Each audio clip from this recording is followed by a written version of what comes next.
In 1943, Vice President Henry Wallace once spoke to a crowd, "We cannot fight to crush Nazi brutality abroad and condone race riots at home. Those who fan the fires of racial clashes for the purpose of making political capital here at home are taking the first step towards Nazism." Hi, my name is Sierra, and today I'll be talking to you about the two front battles Black soldiers fought at home and overseas.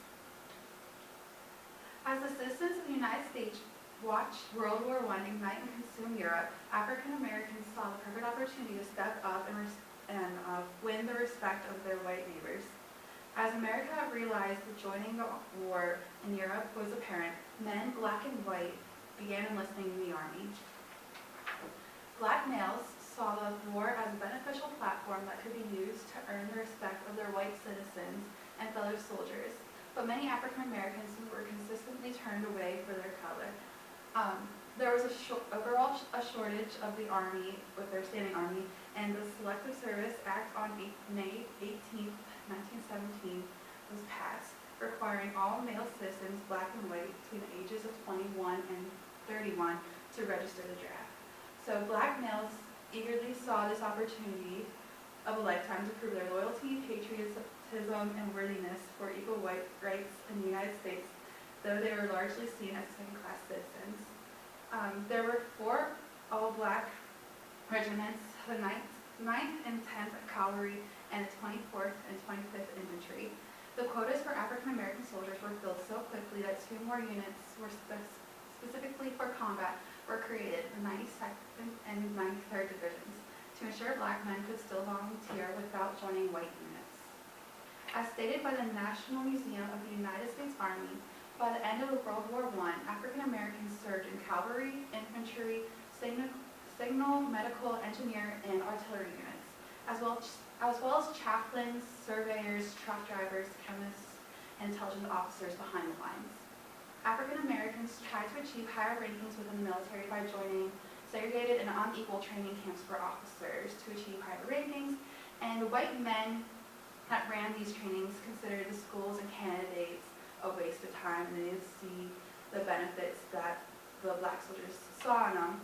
By the end of World War I, the total number of black Americans that achieved positions higher of officers or second lieutenant was 1,353. When the war ended in November 11, 1918, African Americans optimistically hoped that their patriotic sacrifices would have a positive impact on race relations and expand their boundaries in civil rights. Unfortunately, the return of African Americans caused an opposite reaction to white citizens that were expected of them.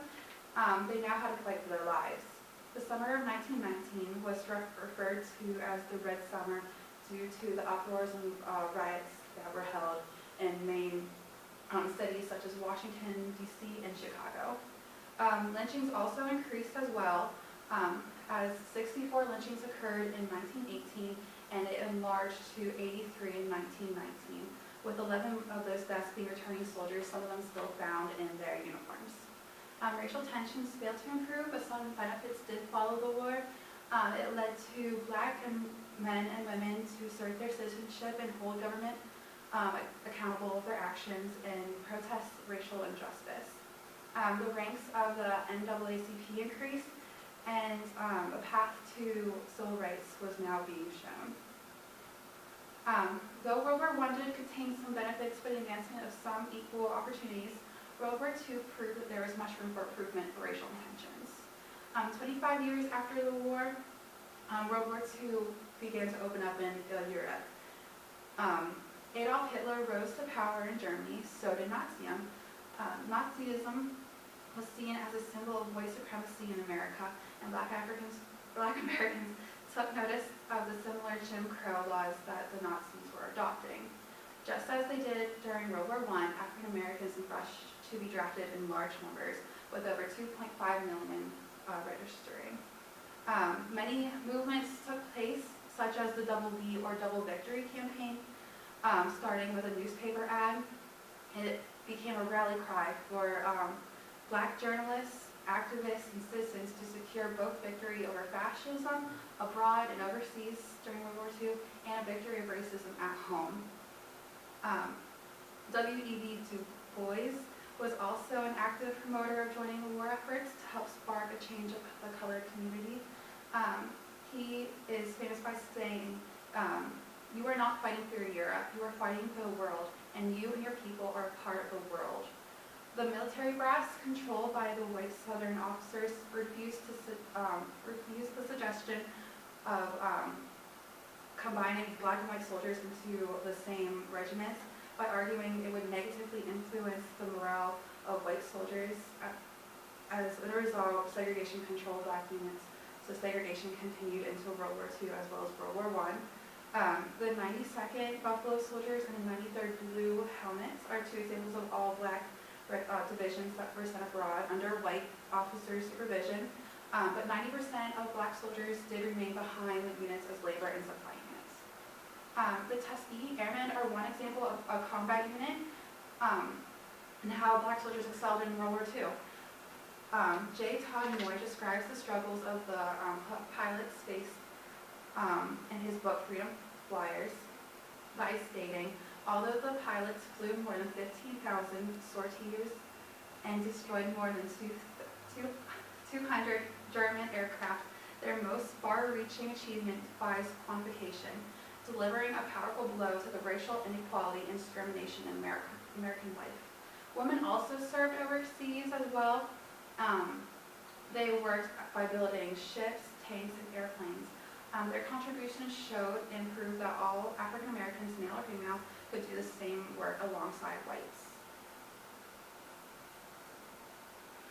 Through their determination to fight for America and equal rights, many honors were given to African Americans, something that was unheard of in World War I.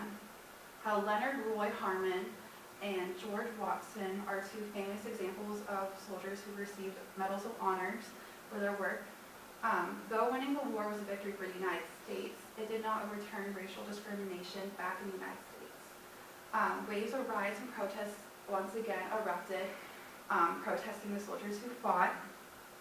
The veterans of World War II became new soldiers for the civil rights movement in the 1950s and 1960s by making up 1/3 of the leaders that fought for equal rights and citizenship. Overall, World War II was a very important step for African Americans before the civil rights movement consumed the United States. As a result, both World War I and both World War II were viewed as crucial platforms by African Americans to fight for equality and against discrimination. The two great wars, as terrible as they were very influential to the success of African Americans had they fight in the Civil War. Thank you.